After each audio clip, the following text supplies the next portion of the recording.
Disse Jesus aos apóstolos, antes de subir: mas recebereis a virtude do Espírito Santo que há de vir sobre vós, e ser-me-eis testemunhas, tanto em Jerusalém, como em toda a Judeia e Samaria, e até os confins da terra.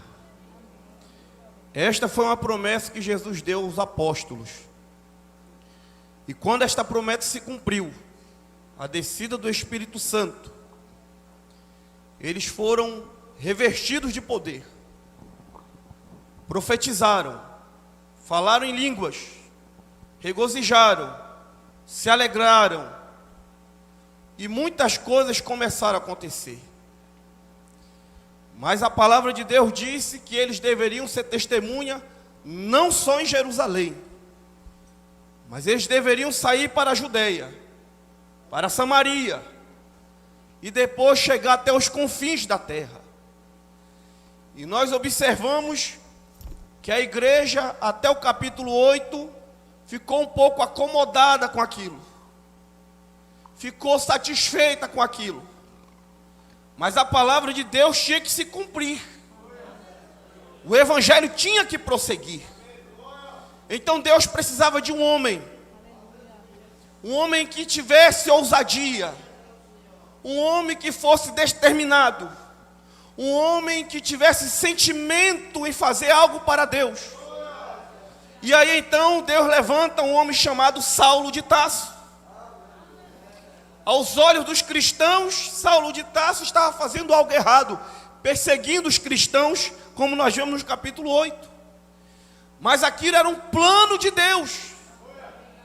Quando Paulo de Tarso começou então a perseguir os cristãos, e na casa deles, onde eles se reuniam, onde eles cantavam os hinos, onde eles liam a Bíblia, e houve aquela perseguição, então aquele povo começou a se espalhar pela terra.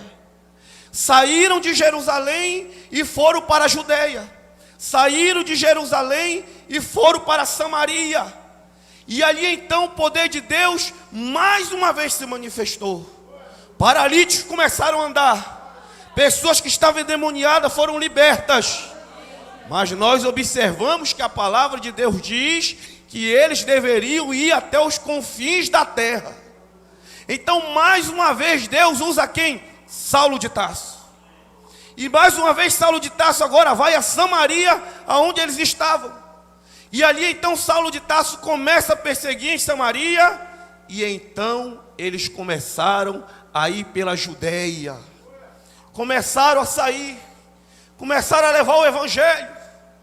Só que agora nós observamos nos capítulos seguintes que não era apóstolos que estavam pregando, não era evangelistas que estavam pregando, e na verdade eles não estavam pregando, eles estavam tendo uma vida vivida que chocou aquele povo.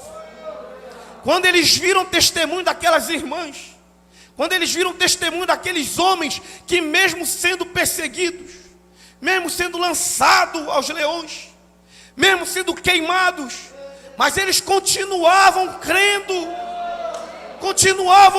em Jesus, continuavam buscando, ao ponto que a história diz que aqueles que viam, aqueles cristãos sendo levados à matança, sendo comidos por leões, eles saíam ali do auditório, saíam daquele auditório e desciam para ali, porque eles queriam também aquilo. E nós vemos que novamente Deus usa Saulo, porque agora o evangelho tinha que chegar nos confins da terra. E Deus agora vai e pega o Saulo, no capítulo 8, no capítulo 10. Agora Deus vai e pega Saulo e transforma Saulo. Saulo achava que estava fazendo uma obra para Deus, e realmente ele estava fazendo uma obra para Deus, porque quando ele começou a perseguir a igreja, aquele foi uma forma de Deus levar o evangelho, a igreja levar o evangelho até os confins. E Deus agora pega Saulo, se encontra com ele, e daquele momento em diante, Saulo cumpre o capítulo 1, versículo 8, ele vai e leva o evangelho aos confins da terra. E aqui estamos nesta noite. Estamos aqui porque aquela igreja foi perseguida. Estamos aqui porque aqueles irmãos foram perseguidos. E diz o profeta dessa era: o cristão não deve estar acomodado. Não devemos estar acomodados, porque Deus, no momento certo, Ele faz como aquela águia que prepara o ninho, coloca ali aqueles espinhos, depois ela vai, coloca ali mata uma caça, um coelho, mata um cervo e cobre aqueles espinhos. E depois ela coloca seus ovos, as suas águias começam a crescer. Só que as águias ficam acomodadas, não querem voar. Está muito bom estar no ninho. Está muito bom só receber a comida trazida pela mãe águia. E a águia percebe que está na hora de ela sair do ninho. Deus sabe o momento certo. Nós estamos vendo que está na hora de nós sairmos deste ninho. E ali então aquela águia começa a tirar aqueles pelos, começa a tirar aquela pele que está protegendo as águiazinhas, e aqueles espinhos começam a furar, começam a incomodar. E sabe o que as águias fazem? Abrem suas asas e alçam voo. Nós estamos prestes a abrir nossas asas espirituais e sairmos deste mundo para nos encontrarmos com o nosso Deus. Irmãos e irmãs, se aqueles irmãos foram testemunhas naquele tempo, na era de Éfeso, aqui estamos nós sendo essas fiéis testemunhas. Se Jesus Cristo foi o mesmo naqueles dias, onde os milagres aconteceram, eu digo a nós nesta noite: tudo é possível àquele que crê. Isso não ficou para a história, isso não ficou para o passado. Hoje é você que é essa testemunha.